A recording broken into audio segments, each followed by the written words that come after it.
Apocalipse capítulo 15, vamos ler a partir do verso 1. Diz assim a palavra do nosso Deus: Vi no céu outro sinal grande e admirável: 7 anjos tendo 7 últimos flagelos, pois com estes se consumou a cólera de Deus. Vi como que um mar de vidro mesclado de fogo, e os vencedores da besta, da sua imagem e do número do seu nome, que se achavam em pé no mar de vidro, tendo harpas de Deus, e entoavam o cântico de Moisés, servo de Deus, e o cântico do Cordeiro, dizendo: Grandes e admiráveis são as tuas obras, Senhor Deus Todo-Poderoso. Justos e verdadeiros são os teus caminhos, ó Rei das Nações. Quem não temerá e não glorificará o teu nome, ó Senhor? Pois só tu és santo. Por isso todas as nações virão e adorarão diante de ti, porque os teus atos de justiça se fizeram manifestos. Depois destas coisas, olhei, e abriu-se no céu o santuário do tabernáculo do testemunho. E os 7 anjos que tinham 7 flagelos saíram do santuário, vestidos de linho puro e resplandecente, e cingidos ao peito com cintas de ouro. Então um dos 4 seres viventes deu aos 7 anjos 7 taças de ouro, cheias da cólera de Deus, que vive pelos séculos dos séculos. O santuário se encheu de fumaça, procedente da glória de Deus e do seu poder, e ninguém podia penetrar no santuário, enquanto não se cumprissem os 7 flagelos dos 7 anjos. Oremos. Ó Deus, nosso Pai, vem, Senhor, desvendar os nossos olhos, para contemplarmos as maravilhas do texto sagrado. Agradecemos a Ti, Senhor, pelas revelações dadas ao Teu santo servo João. Agradecemos a Ti, ó Espírito Santo de Deus, por teres inspirado, conduzido o escritor sagrado para nos dar exatamente aquilo que o Senhor queria que nós tivéssemos. Obrigado, Senhor, por Sua palavra. Obrigado por esse livro que tem nos desafiado, confortado, exortado, tem nos aproximado de Ti à medida que revela a grandeza, a santidade e a justiça do Senhor. Temos também, Senhor, sido impactados pelo conhecimento do furor da Tua ira, da cólera do Senhor. Nós tememos a Ti, Senhor. Nós tememos a Tua ira. Nós sabemos que terrível coisa é cair nas mãos do Deus vivo. Livra-nos, Senhor, de cairmos nas Tuas mãos, como se fôssemos inimigos teus. Sustenta-nos com as Tuas mãos de graça e misericórdia. Não nos dê o que nós merecemos, Senhor. Continue nos dando o que não merecemos em Jesus Cristo. Continue sendo gracioso conosco. Continue a obra que o Senhor começou e prometeu que vai concluir, para a glória do Senhor. Em nome de Cristo. Amém. O golpe final da ira de Deus veio no nosso estudo hoje.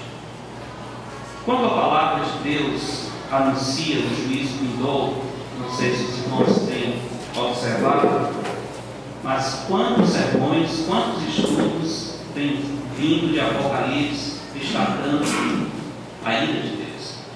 Às vezes eu estou estudando, preparando, paro para ter certeza de que é aquilo mesmo, porque são muitos textos falando da terrível ira do Senhor.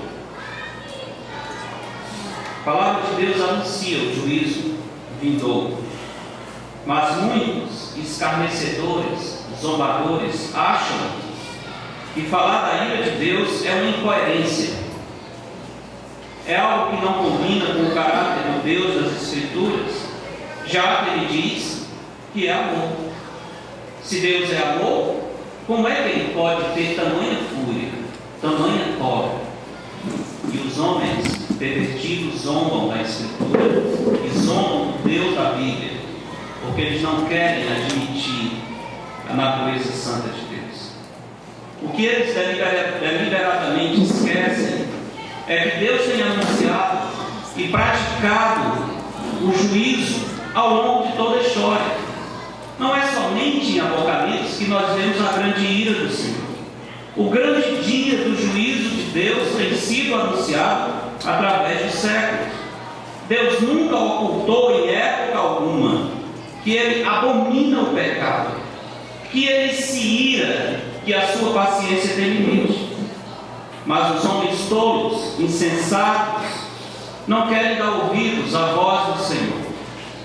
Vimos em Apocalipse várias vezes, e vamos ver no capítulo 16, que mesmo no tempo da tribulação, da terrível tribulação, os homens estão debaixo da ira de Deus, mas não querem se arrepender dos seus pecados. Eles estão recebendo o juízo de Deus, mas eles blasfemam o Deus do céu. Eles se iram contra o Senhor, exatamente como aqueles no inferno que estão em choros e ranger de dentes de ódio contra Deus. Coração pervertido e endurecido. O espírito de escárnio pode ser visto, por exemplo, quando uma pessoa ouve sobre a ira de Deus e simplesmente ignora, como se não estivesse ouvindo nada. Alguns ignoram a mensagem da ira de Deus, fazendo ouvido de mercador, achando que, quando chegar a hora, eles poderão encontrar uma saída. São espertos. Jesus fala daqueles que usarão até o cristianismo, a sua fé e o seu fervor, para tentar enganar a Deus. E chegarão diante do Senhor e dirão: Senhor, Senhor, em Teu nome nós fizemos milagres, em Teu nome expulsamos demônios. Não acho estranho que algum diga: Senhor, em Teu nome eu estava na igreja do Planalto, eu ouvi todas as pregações de Apocalipse, em Teu nome eu fui conhecido como um crente em Jesus Cristo. E o Senhor não vai levar isso em conta?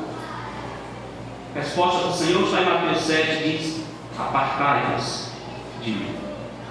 Alguns zombam da ira do Senhor porque acham que podem usar a própria palavra de Deus para desacreditar a justiça de Deus. O diabo tentou fazer isso. Jesus fala daqueles que usarão todas as suas artimanhas. Eles esperam chegar na presença de Deus logo após a morte, porque a Bíblia diz que o juízo segue-se imediatamente à morte. E eles acham que podem dar uma de esperto, usar um argumento inteligente, umas desculpas bonitas. Esses foram hábeis em enganar os homens e acham que podem enganar a Deus. Em Provérbios tem um versículo que ilustra bem a prática dos espertinhos quando querem se dar bem em um negócio. Eles usam palavras mentirosas para conseguir fazer um bom negócio. É o versículo simples, não precisa abrir, mas é Provérbios 20, 14, que diz assim: nada vale, diz o comprador, mas indo-se então se gaba. Quando ele quer adquirir a coisa, ele usa desperfeza. Ele diz: isso não vale nada, isso não tem valor. Ele sabe que tem, mas ele é esperto, ele é bom de conversa. E depois que ele consegue o que quer, ele sai se gabando, dizendo: peguei o topo. Ele acreditou que não valia nada, mas eu sabia que valia. Tem muitos homens que vivem disso, mas não prevalecerão diante do juízo de Deus. Não tem esperteza, inteligência, raciocínio malicioso que consiga enganar o juízo de toda a terra. É com esse mesmo espírito que alguns tentarão lograr êxito diante do juízo de Deus, pensando que escaparão da ira do Senhor, terão um bom argumento, entrarão no céu de qualquer maneira, e depois chegarão diante dos salvos e dirão: eu não disse? Deu certo, consegui enganar o Senhor, entrei e ele nem percebeu. Só pensar isso é uma terrível blasfêmia, porque ninguém vai conseguir. fazer isso. Isso será uma surpresa triste para muitos na presença do Senhor. Esses lembram aquele servo mau, a parábola dos talentos. O Senhor distribuiu a cada um conforme a sua capacidade. E tinha um que só podia gerir um talento, e ele só recebeu um talento. Ele não recebeu mais do que isso. Seria injusto do Senhor dar para ele mais do que ele podia administrar. O Senhor deu conforme a capacidade, mas o Senhor cobra também conforme a capacidade. E quando chega esse que recebeu um talento, o texto diz: chegando por fim o que receberam um talento, disse: Senhor, olha a inteligência, a esperteza, a malandragem, é brasileiro.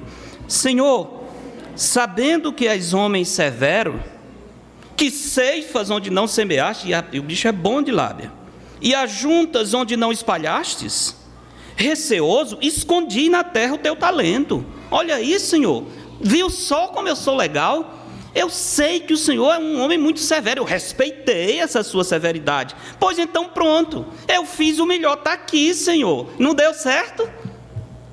Malandro, não é? Aqui temos duas coisas.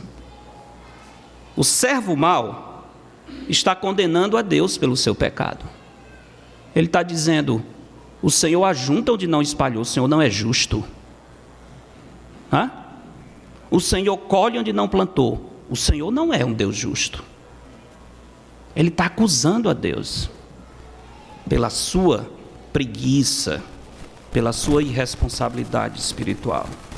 E a outra coisa, ele está se condenando pela própria boca. Não tem crime perfeito, não tem raciocínio malandro que consiga prevalecer diante da verdade do Senhor, porque o Senhor diz: muito bem, se você sabe que eu sou severo, que eu ajunto onde não espalhei e colho onde não plantei, por que você não fez algo mínimo com o que eu lhe dei? Porque pelo menos não deu aos banqueiros.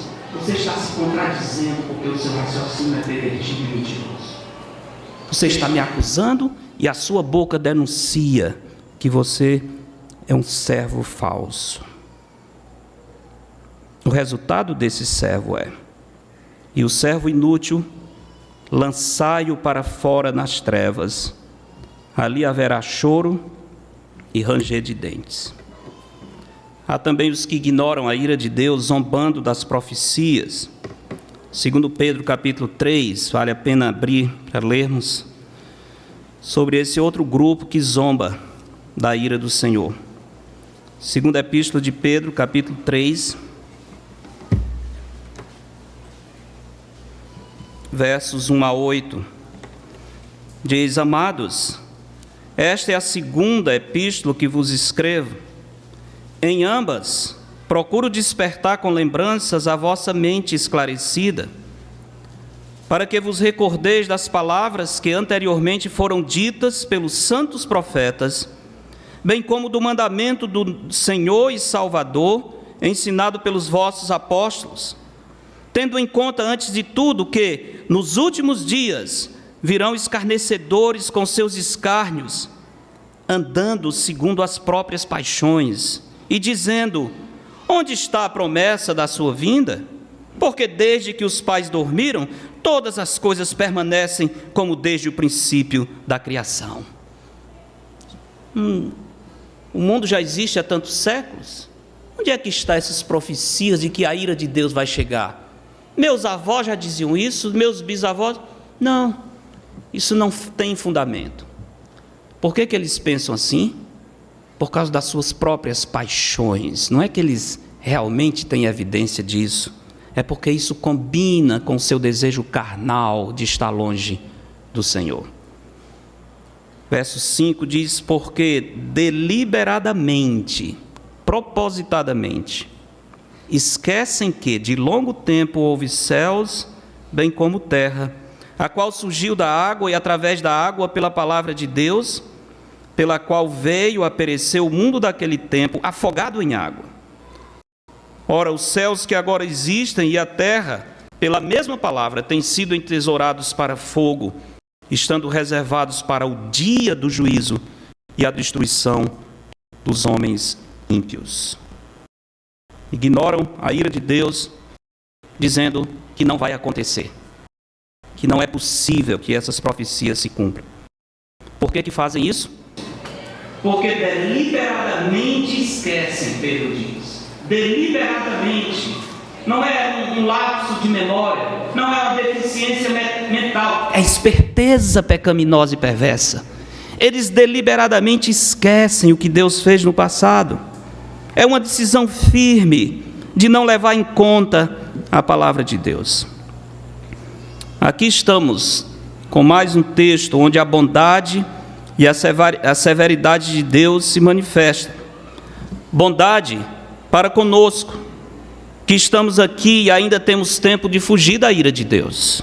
Severidade para com os que estiverem na terra naquele tempo, pois o que está por vir será verdadeiramente insuportável.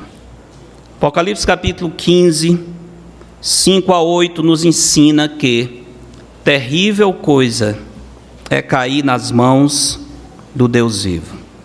Terrível coisa é cair nas mãos do Deus vivo. O que temos aqui é o impacto do juízo de Deus nos céus. Antes da ira final do Senhor ser derramada sobre a terra, os céus estarão completamente agitados com o que está sendo preparado para esse mundo.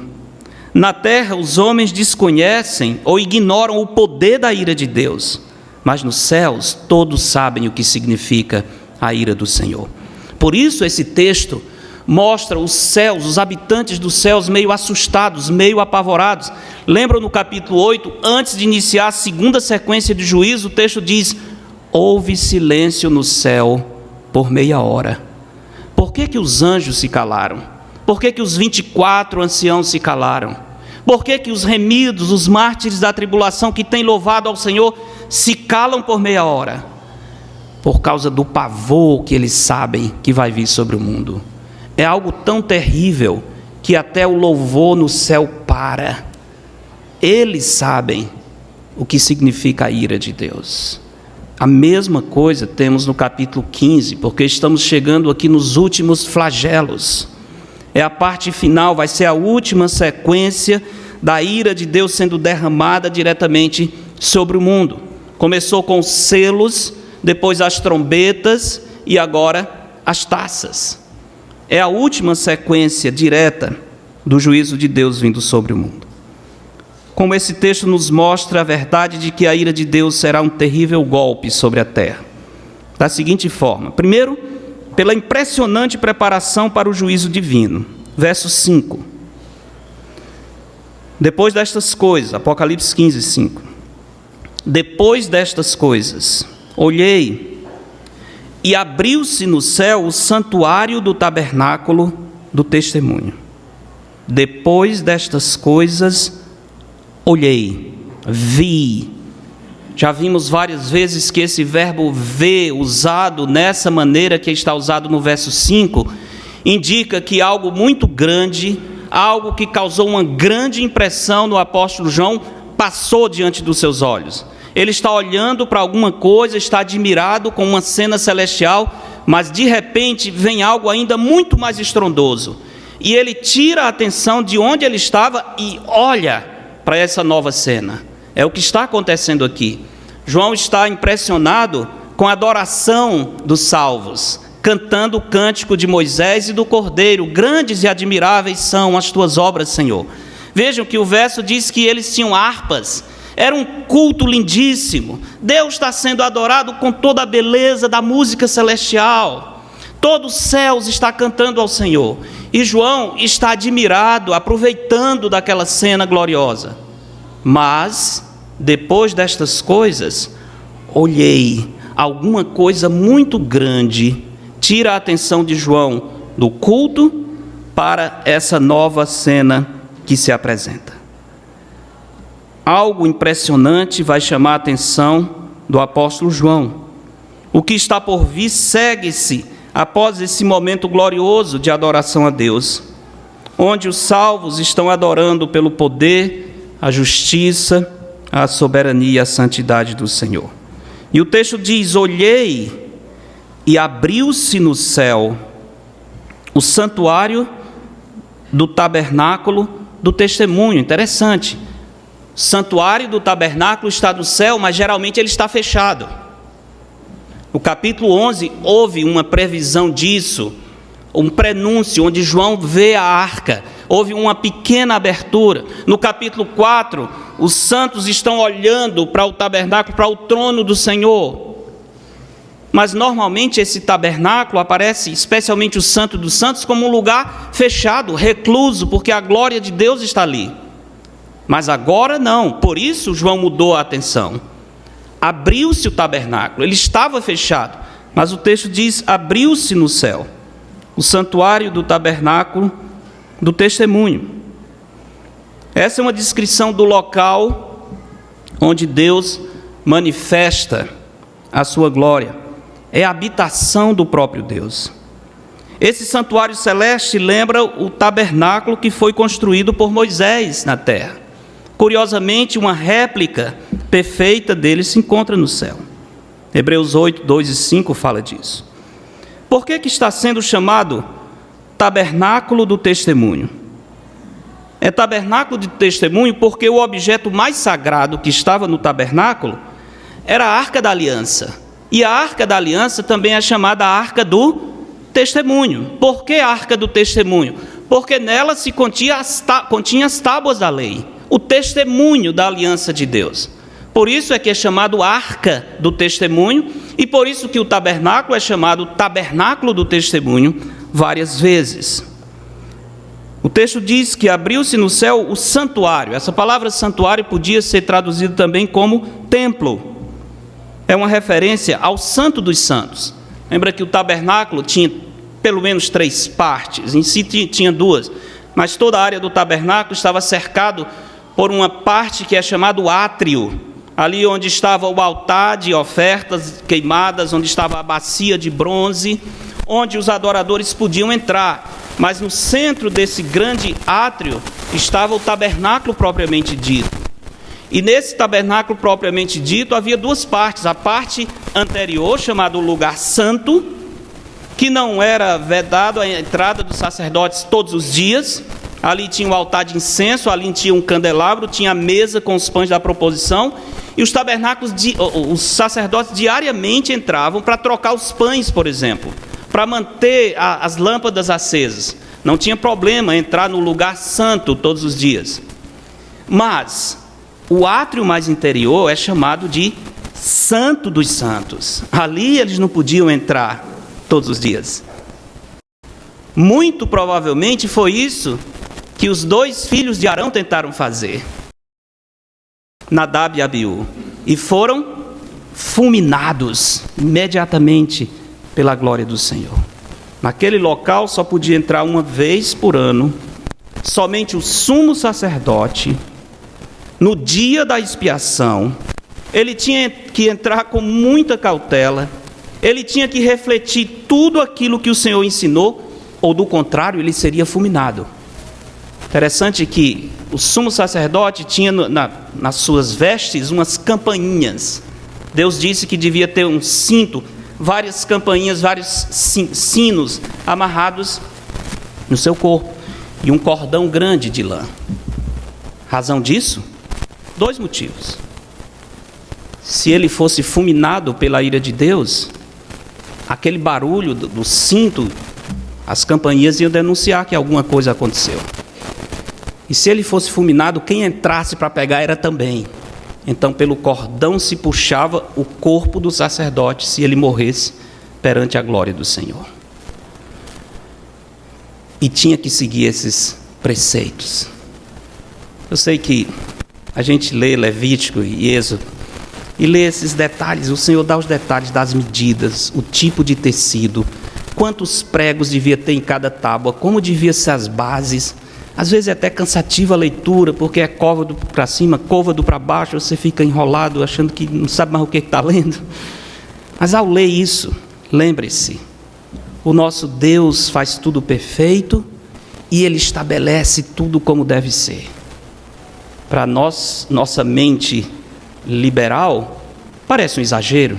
Por que todos esses detalhes? Porque tem que ser como Deus quer e não como o homem quer. Por que essa repetição? Porque tem que seguir os padrões do Senhor. Não interessa. Deus quer dessa forma, precisa ser. Assim era o tabernáculo. A palavra santuário ou templo, na verdade, está se referindo ao Santo dos Santos. Aquela parte mais interior onde a glória de Deus habitava, a Shekinah, a aparência visível da glória do Senhor. João está dizendo que ele olhou e abriu-se no céu o santuário, abriu-se o Santo dos Santos.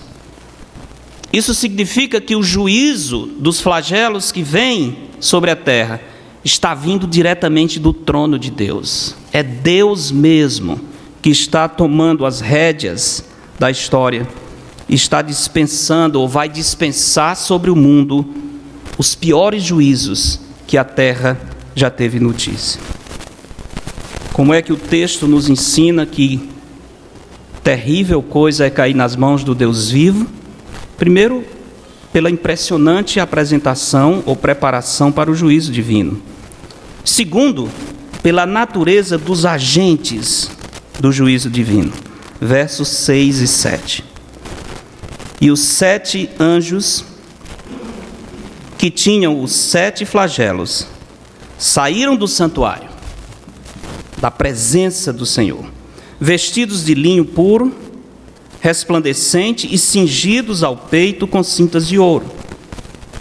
Então um dos 4 seres viventes, lembram, os seres viventes aparecem no início de Apocalipse, na visão do trono de Deus. Seres viventes são os querubins, uma ordem especial de anjos que está diretamente ligada ao trono do Senhor. Eles aparecem em Isaías capítulo 6, aparecem em Ezequiel capítulo 1.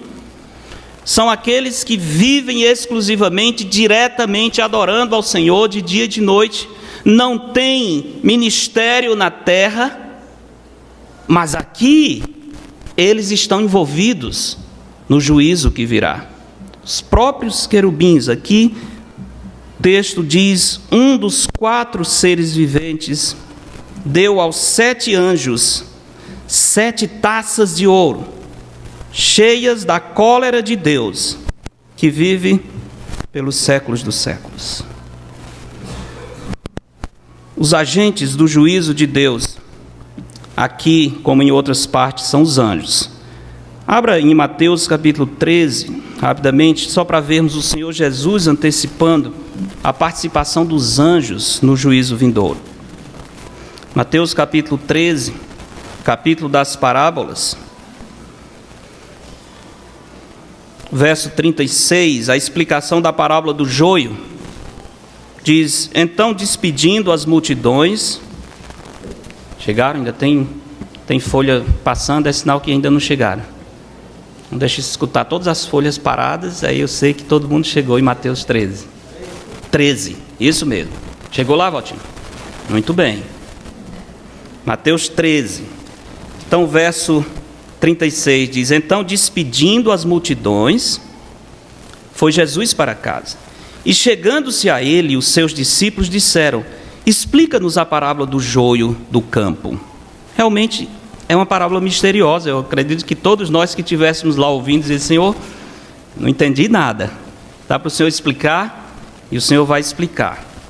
Ele respondeu, o que semeia a boa semente é o Filho do homem. O campo é o mundo. Por isso que o Ronaldo está no Timor-Leste. A boa semente são os filhos do reino, salvos. O joio são os filhos do maligno. O inimigo que o semeou é o diabo. E a ceifa é a consumação dos séculos. E os ceifeiros são quem? Os anjos. Então veja, o Senhor Jesus antecipando, os anjos vão participar desse momento final de juízo. Verso 41 diz, verso 40 diz, pois assim como o joio é colhido e lançado ao fogo, assim será na consumação do século. Mandará o Filho do Homem os seus anjos. Os anjos pertencem a Cristo. Os anjos são criaturas de Cristo. Os anjos são inferiores a Cristo. Hebreus capítulo 1 diz, a qual dos anjos jamais disse: assenta-te à minha direita, até que eu ponha os teus inimigos por estrado dos teus pés? Os anjos são infinitamente superiores a nós em todas as coisas: inteligência, força, capacidade de locomoção, capacidade de aparição. Não se compara. Eles não estão sujeitos às leis físicas da matéria como nós estamos, mas eles são infinitamente inferior a Cristo. Eles são criados por Cristo. Eles vivem para adorar o Senhor Jesus. Então o texto diz: o Filho do Homem enviará os seus anjos, que ajuntarão do seu reino todos os escândalos e os que praticam a iniquidade.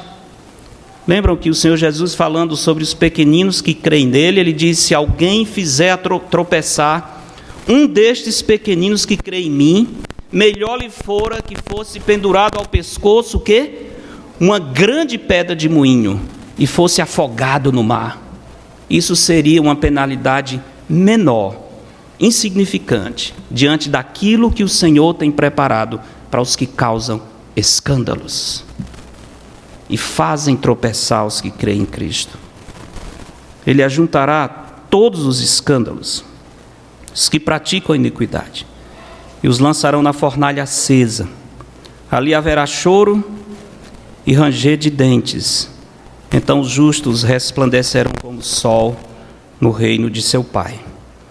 Quem tem ouvidos para ouvir, ouça. Verso 47, o mesmo capítulo, Mateus 13, diz: o reino dos céus é ainda semelhante a uma rede que, lançada ao mar, recolhe peixe de toda espécie. E quando já está cheia, os pescadores arrastam-na para a praia, e assentados escolhem os bons para os cestos e os ruins deitam fora. Assim será na consumação dos séculos. Sairão os anjos e separarão os maus dentre os justos e os lançarão na fornalha acesa. Ali haverá choro e ranger de dentes. Os anjos são os agentes da ira do Senhor.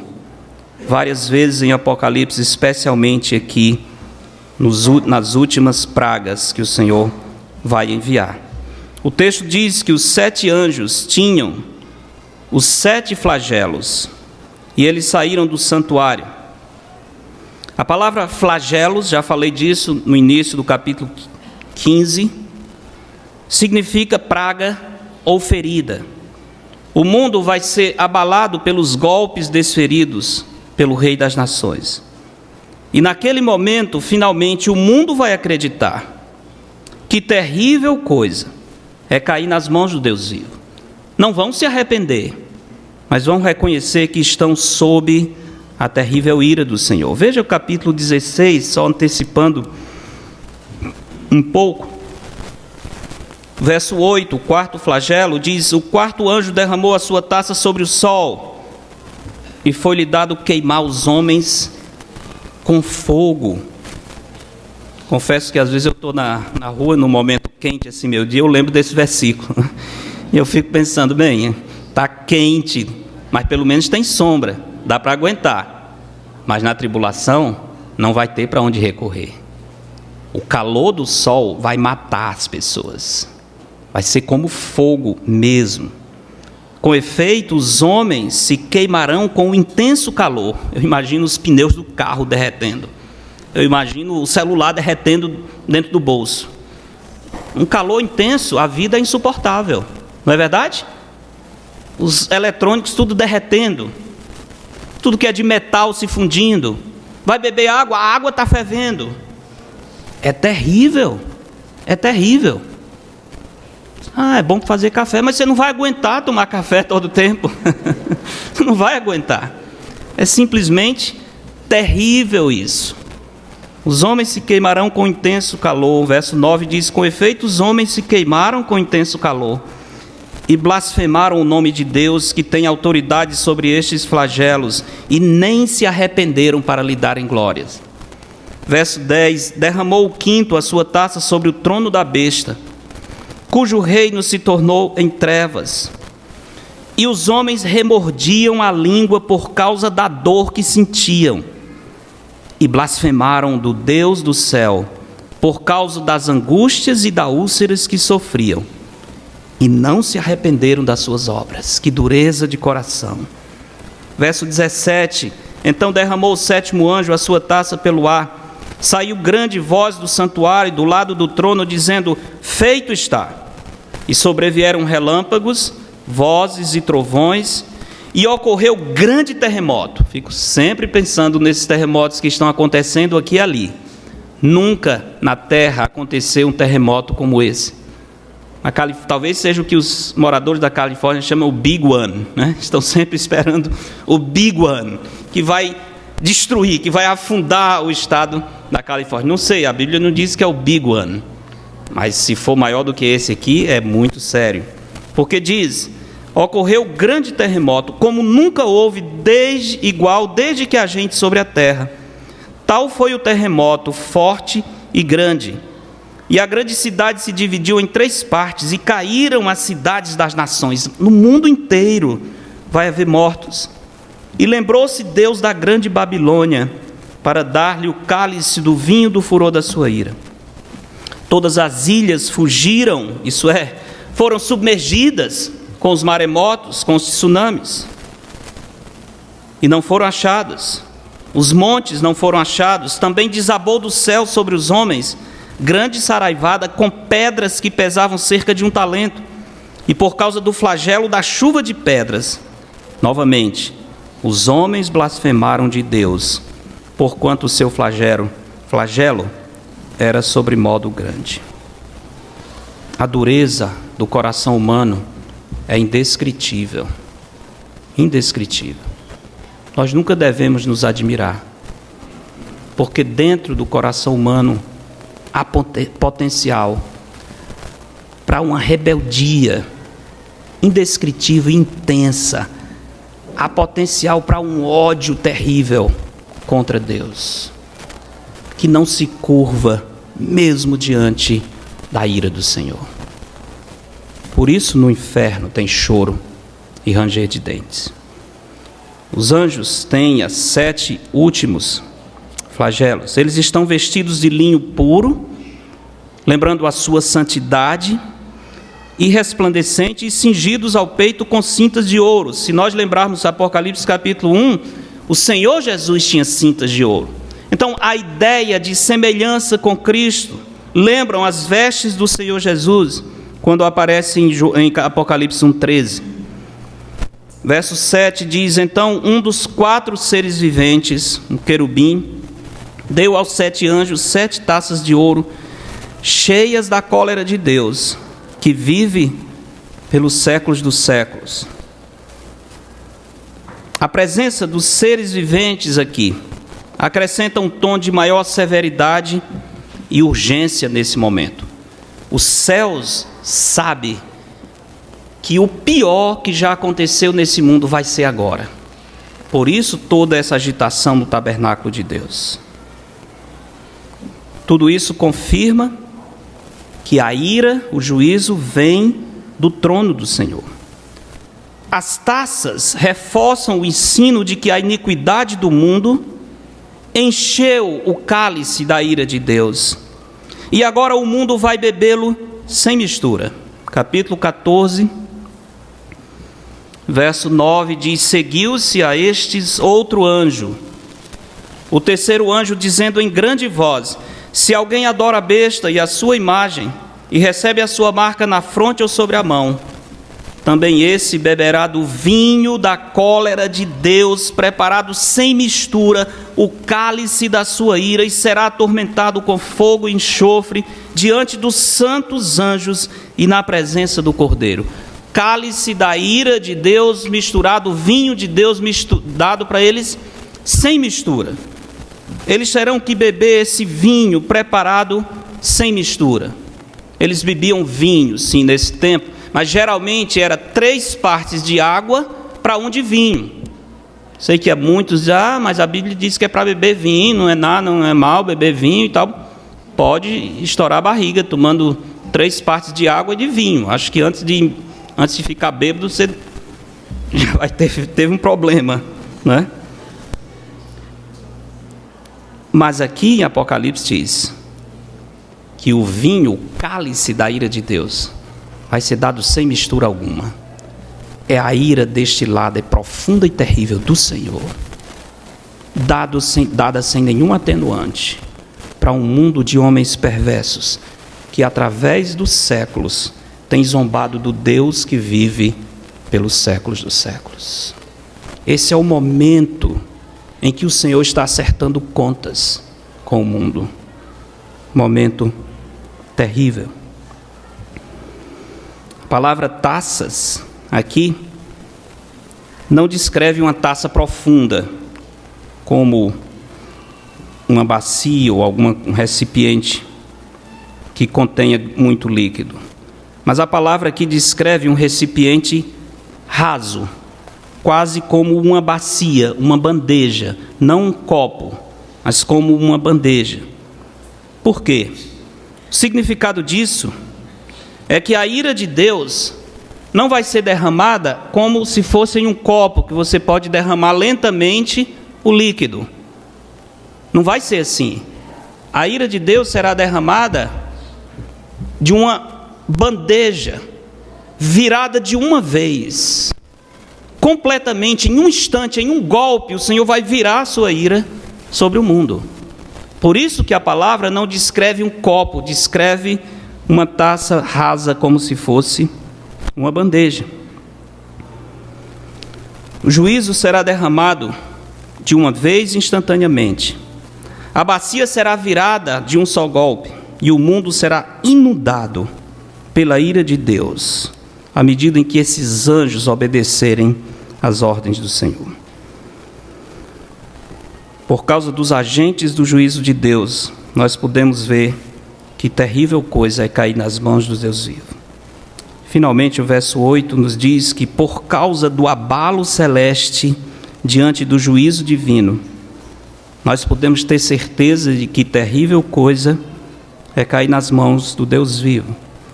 O verso 8 diz: o santuário se encheu de fumaça procedente da glória de Deus e do seu poder, e ninguém podia penetrar no santuário, enquanto não se cumprissem os 7 flagelos dos 7 anjos. A fumaça no santuário, como nesse caso, aconteceu em alguns momentos especiais na história de Israel. Por exemplo, quando o Senhor quis manifestar a sua grandeza, a sua glória, e advertir o povo de que não tivessem a Deus como ídolo, quando Deus quis se apresentar como o único Deus verdadeiro e marcar para sempre a história de Israel, ele desceu no Monte Sinai, o monte todo estava como uma tocha, e diz que havia fumaça sobre esse monte, encobrindo essa visão gloriosa e tenebrosa. Era a glória de Deus manifestada por essa nuvem espessa de fumaça no Monte Sinai. Também em Êxodo 40, 34 a 38, quando Moisés terminou de montar o tabernáculo, o texto diz que a fumaça encheu o tabernáculo, de modo que os sacerdotes não podiam entrar. Essa situação de Êxodo descreve o Senhor querendo estar à frente do seu povo, conduzindo dali para frente de modo pessoal. Levítico 16:2 também fala de uma situação em que a fumaça enche o tabernáculo. A nuvem deveria aparecer como manifestação de juízo de Deus. Se Arão entrasse no Santo dos Santos em qualquer ocasião que não fosse o dia determinado por Deus, que é o dia da expiação. Quiser ver Levítico 16:2, temos essa instrução sobre a aparição de fumaça gloriosa no tabernáculo. Levítico 16, 1 e 2. Começando no verso 1, diz: falou o Senhor a Moisés, depois que morreram os 2 filhos de Arão, depois da morte dos 2 filhos, tendo chegado aqueles diante do Senhor. Então disse o Senhor a Moisés: dize a Arão, teu irmão, que não entre no santuário em todo o tempo, para dentro do véu, diante do propiciatório que está sobre a arca, para que não morra, porque aparecerei na nuvem sobre o propiciatório. Se Arão transgredir, eu vou aparecer numa nuvem de fumaça. e ele será consumido. Então aqui a ideia da nuvem aparecendo no tabernáculo lembra o juízo de Deus, terrível para aqueles que transgridem as suas ordens. O tabernáculo se encheu de fumaça também quando Salomão construiu o templo. O final da cerimônia, o templo ficou cheio da glória de Deus. Isaías 6, o Senhor também revela a sua santidade a Isaías e diz que o templo ficou cheio de fumaça. E Deus está chamando o profeta ali para uma mensagem de juízo. A fumaça no santuário celeste mostra que Deus está se movendo para revelar a sua grandeza, presença, santidade e juízo. Os anjos no céu, naquele momento, são como Isaías, saindo da presença do Senhor para anunciar que o tempo da oportunidade já se findou e agora é a hora do juízo. O texto continua dizendo: ninguém podia entrar no santuário enquanto não se cumprissem os 7 flagelos dos 7 anjos. Curiosa essa observação. Ninguém podia entrar no santuário até que o juízo dos 7 anjos se cumprisse. Lembremos que no capítulo 4, por exemplo, de Apocalipse, João viu 24 anciãos ao redor do trono de Deus, ou seja, eles tinham acesso. Lá estão as criaturas, os 4 seres viventes. De outras referências, nós sabemos que os salvos da tribulação estão muito perto do santuário. Eles estão debaixo do altar do incenso. E aqui parece indicar que os salvos que estavam na presença de Deus também tinham acesso ao trono de Deus. Mas, nesse momento, nem os que estão nos céus podem entrar no santuário. A própria adoração dos versos 2 a 4 cessa. Algo parecido com o que vimos no capítulo 8. Antes do grande juízo do Senhor, como mencionei antes, verso 1 diz: quando o Cordeiro abriu o 7º selo, houve silêncio no céu cerca de meia hora. Nesse momento, também no capítulo 15, os céus param. Todos os sons, todos os louvores, por causa do pavor que Deus está revelando. Por que que ninguém pode entrar no santuário quando ele se enche de fumaça no céu? Lembrei de Provérbios 22, talvez como uma resposta poética. Provérbios 22 diz assim: como o bramido do leão é o terror do rei. O rei do céu está bramando como leão. A sua ira vai ser derramada. Todos os seres celestes estão assustados, calados, porque eles sabem o poder da ira de Deus. Quando Deus se levanta para avançar a sua ira, ninguém resiste ficar perto dele. Na terra as pessoas sabem e tremem por causa dos flagelos. Toda essa cena, dos versos 5 a 8, mostra o quanto será terrível o juízo que Deus está para derramar sobre essa terra. Salmo 90, um salmo de Moisés, convido para você abrir rapidamente. É um salmo que fala da eternidade de Deus e da fragilidade, da temporalidade dos homens. E nesse salmo, várias vezes, Moisés menciona a ira de Deus. Salmo 90 diz: Senhor, Tu tens sido o nosso refúgio de geração em geração. Antes que os montes nascessem, se formassem a terra e o mundo, de eternidade a eternidade, Tu és Deus. Tu reduzes o homem ao pó. Tu és de eternidade a eternidade. O homem é o quê? Pó e cinza. Tu reduzes o homem ao pó e dizes: tornai filhos dos homens. Meio que o Senhor zombando diz: ok, vocês são fortes, são poderosos, pois eu vou lançar vocês no pó e agora levantem-se. Tornai filhos dos homens.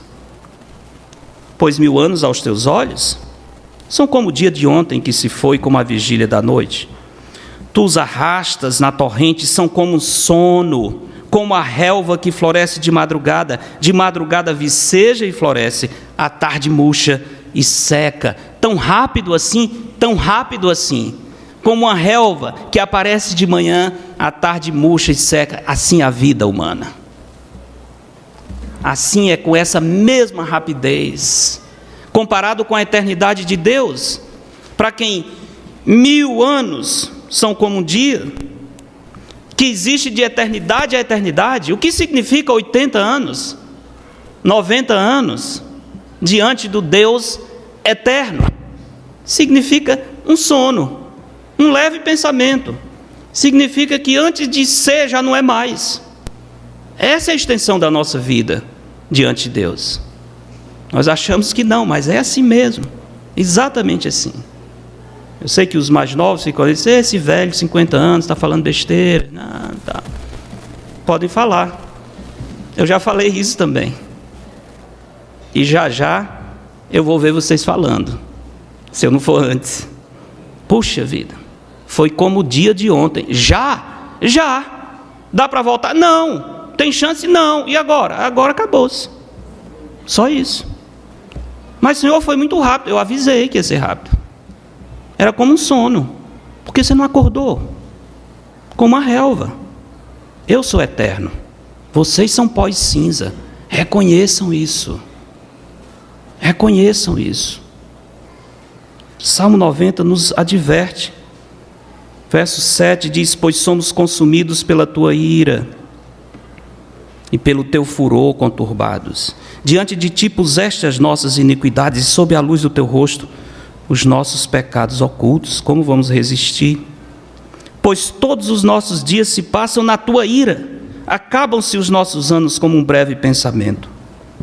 Os dias da nossa vida sobem a 70 anos, ou, em havendo vigor, pouco de caminhada e corrida e tal, umas presepadas aí, chega a 80.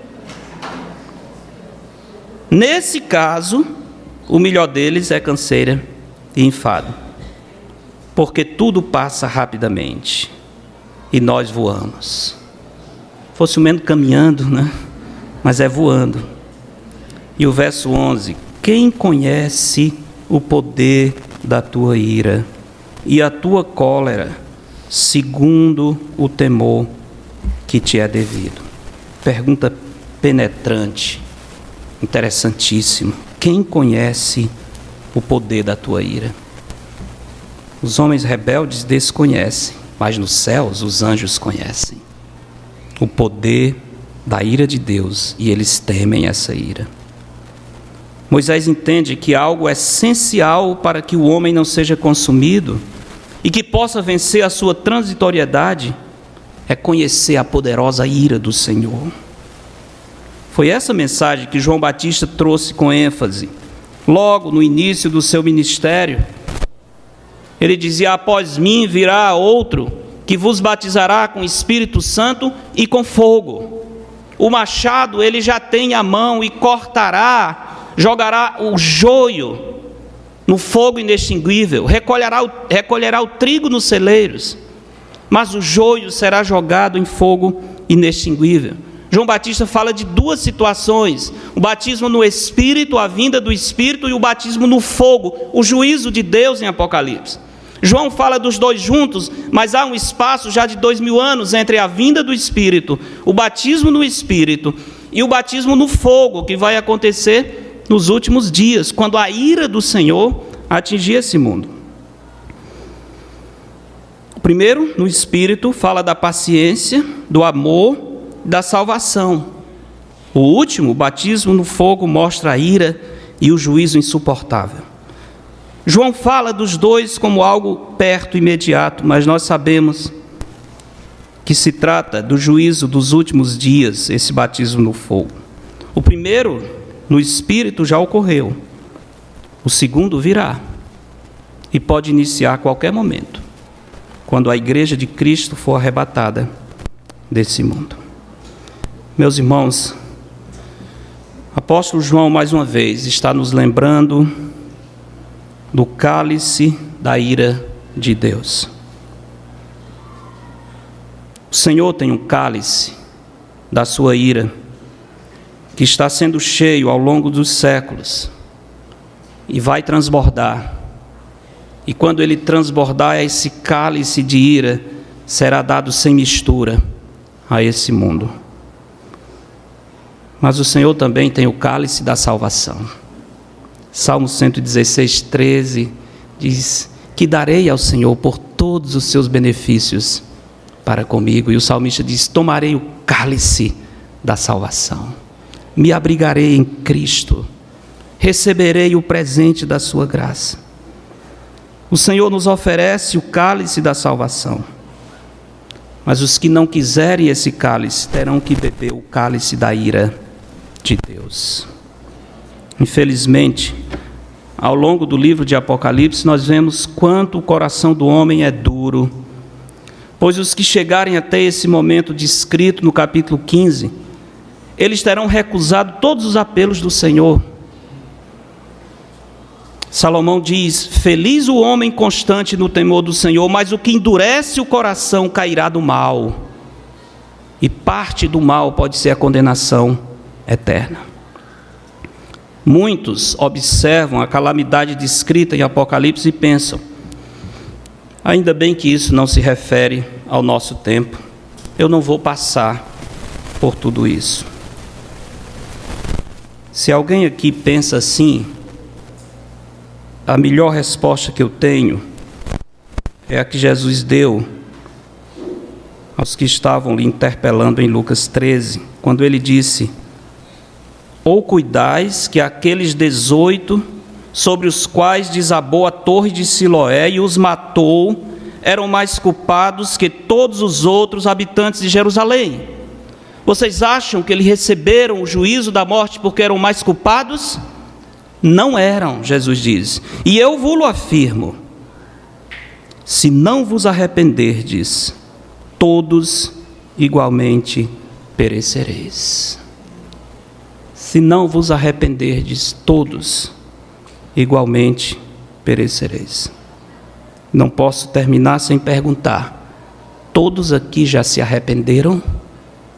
Todos aqui já se arrependeram? Todos aqui estão abrigados pela justiça de Cristo ou estão esperando a ira de Deus? Todos aqui receberam o cálice da salvação ou estão adiando para receber o cálice da ira divina? Importante fazer essa pergunta. Se não se arrependeram, estão correndo o risco de perecer eternamente. E por que estão esperando se o Senhor está estendendo a sua misericórdia? Eu peço a todos que não são salvos aqui, eu imploro que não zombem da graça de Deus. Não menosprezem a bondade do Senhor. E atendam ao maravilhoso aviso da palavra do Senhor que diz: hoje, se ouvirdes a sua voz, não endureçais o vosso coração. Esse é o apelo do Evangelho. Não endureça o seu coração. Você ouviu Deus falando, não endureça. Não reaja contra a palavra do Senhor. Não fique irado por causa da ira de Deus que está sendo anunciada para você todos os dias da Escritura. Não fique pensando que eu estou investigando a vida de quem quer que seja para bater na sua cabeça. Deus está trazendo a sua palavra. É Deus revelando o nosso coração. É Deus dizendo: acorde, preste atenção, eu estou clamando, eu estou tocando em você, eu estou revelando todas as semanas a verdade. E você pensa que vai enganar a mim como engana os homens? É graça do Senhor que nos adverte sobre a sua ira. Não adianta ficarmos revoltados, irados, zangados. O provérbio popular diz: portador não merece pancada. Eu só estou sendo um portador da mensagem do Senhor. Se não é essa mensagem de Apocalipse, me corrijam, me repreendam, eu me calo. Mas se essa é a mensagem da palavra de Deus, receba como palavra de Deus e reaja antes que seja tarde demais. Oremos. Deus nosso Pai, faz a Tua palavra causar uma revolução em cada coração aqui, que ela possa chegar, Senhor, com o poder inerente e divino que ela tem. Como o profeta Jeremias disse: a minha palavra é martelo e fogo.